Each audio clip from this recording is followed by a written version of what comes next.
हमारी संस्कृति, हमारे संस्कार सदा रहें हमारे साथ। सब्सक्राइब करें तिलक। हे आदरणीय ऋषिगणों, आज मैं आदिशक्ति माता महालक्ष्मी की कथा उन्हीं के आशीर्वाद से सुनाने जा रहा हूं। आप सब महालक्ष्मी माता की कथा सुनने के लिए दूर-दूर और अलग-अलग लोकों से पधारे हैं, क्योंकि महालक्ष्मी भगवती माता की कथा सुनाने का आनंद और पुण्य अनंत है। जो भी भगवती माता महालक्ष्मी की कथा सुनता है, मानो उसके कानों में अमृत घुल जाता है, आत्मा तृप्त हो जाती है और सुनने वालों की 7 पीढ़ियां तक पापों से मुक्त हो जाती हैं। ऋषिगणों, आदि काल में जब ब्रह्मांड का निर्माण तक नहीं हुआ था, परमेश्वर एक दिव्य प्रकाश के रूप में सर्वव्याप्त थे। हर ओर ओंकार का नाम था।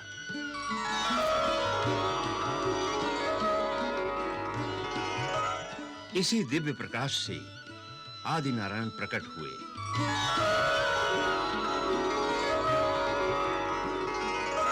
और जब उनके मन में सृष्टि की रचना की इच्छा हुई, तो सबसे पहले उन्होंने अपने वाम भाग से आदिशक्ति को प्रकट किया।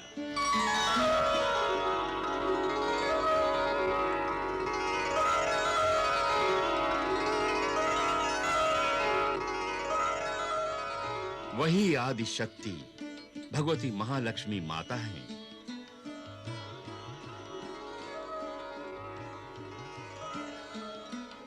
ऋषिगणों, आप तो जानते हैं कि आदि नारायण तो केवल संकल्प मात्र करते हैं और उनके संकल्प रूप को जो साक्षात रूप देती हैं, वो उनकी शक्ति रूपा भगवती महालक्ष्मी है।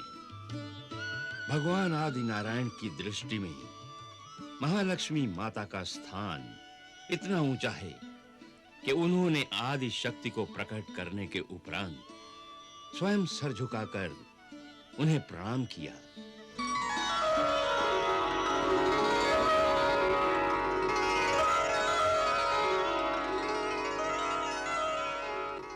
प्रभु, क्या आज्ञा है?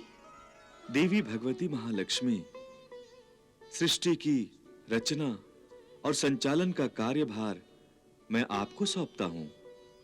आप अपने अंदर से अन्य शक्तियों को प्रकट कीजिए और सृष्टि की रचना, पालन और संहार का उत्तरदायित्व संभालिए। प्रभु, इसके लिए सबसे पहले आपको मेरी सहायता करनी होगी। कहिए देवी, क्या चाहते हैं आप?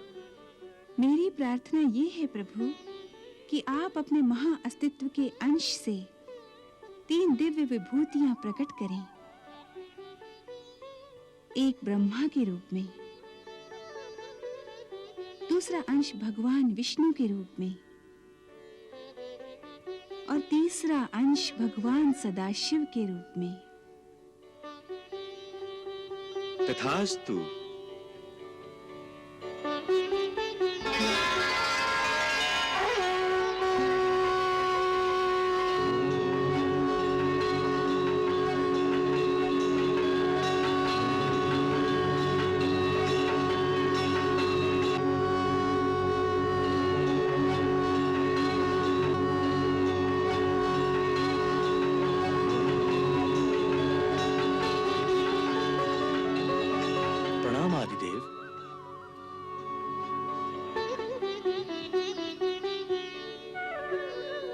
प्रणाम आदिशक्ति। प्रणाम ब्रह्मदेव। प्रणाम। मेरी उत्पत्ति किस कारणवश की गई है? हे ब्रह्मदेव, सृष्टि की रचना के लिए आपका प्रादुर्भाव किया गया है। सृष्टि रचना का ये महत्वपूर्ण दायित्व आपको ही संभालना है। जो आज्ञा आदिशक्ति महालक्ष्मी। सृष्टि की रचना का दायित्व निभाने में मेरी शक्ति रूपा सरस्वती आपके साथ सहयोग करेंगी।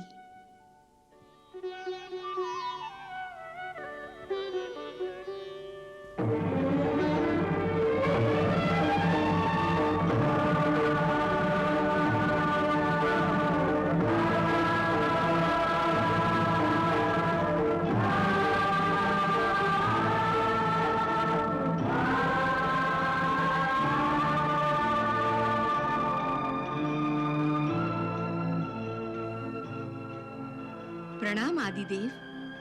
प्रणाम देवी। प्रणाम आदिशक्ति माता।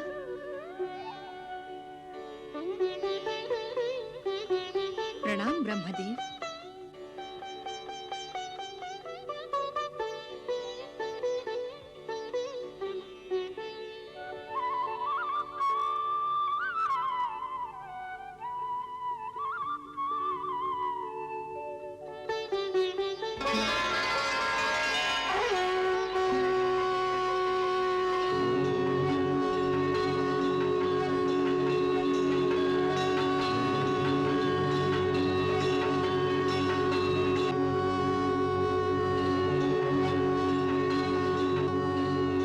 प्रणाम आदिदेव भगवान श्री नारायण। प्रणाम प्रभु। प्रणाम आदिशक्ति महामाया। प्रणाम भगवान।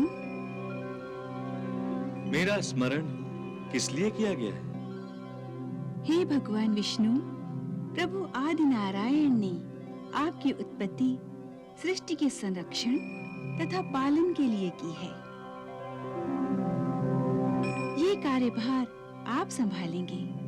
आपका निवास क्षीर सागर में शेषनाग की शैया पर होगा।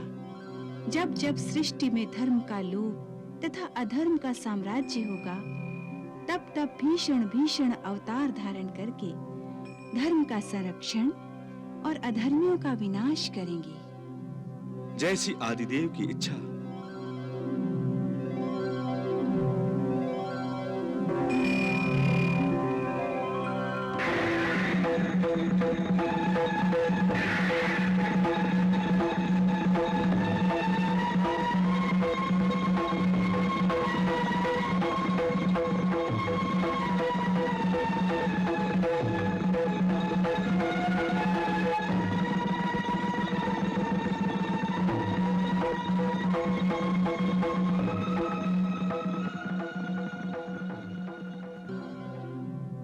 प्रणाम हे आदिदेव।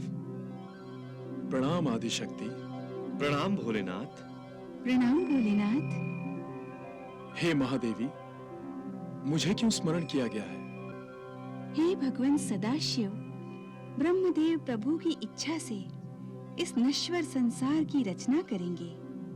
जिस प्रकार इस संसार की उत्पत्ति होगी, उसी प्रकार उसका विनाश भी आवश्यक होगा। इसलिए आपका दायित्व संहार होगा। जैसी प्रभु की इच्छा। आपके इस दायित्व में मेरी शक्ति रूपा देवी पार्वती हाथ बटाएंगी और आप ही के साथ कैलाश पर्वत पर शिवलोक में रहेंगी।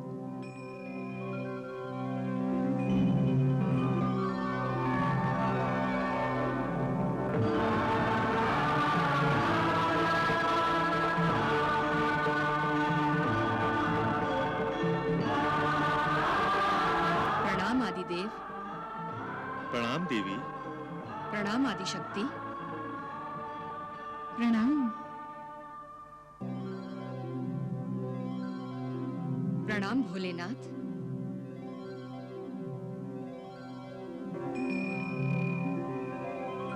और हमारा विष्णु रूप क्या अकेला ही रहेगा देवी? प्रभु, इसके लिए आपके विष्णु रूप को कुछ प्रतीक्षा करनी होगी। कब तक प्रतीक्षा करनी होगी देवी? ब्रह्मा जी के द्वारा देवताओं और असुरों की सृष्टि होगी। तब देवता स्वर्ग के स्वामी होंगे और असुर लोग पाताल लोक पर राज करेंगे। परंतु दोनों में कभी मित्रता नहीं रहेगी। एक दूसरे का अधिकार छीनने के लिए आपस में सदा लड़ते रहेंगे।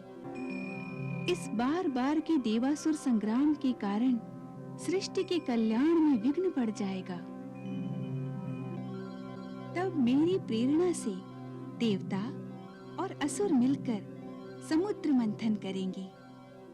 तो उस समय मैं सागर कन्या लक्ष्मी के रूप में अवतार लूंगी और आपके विष्णु रूप की सेवा करूंगी।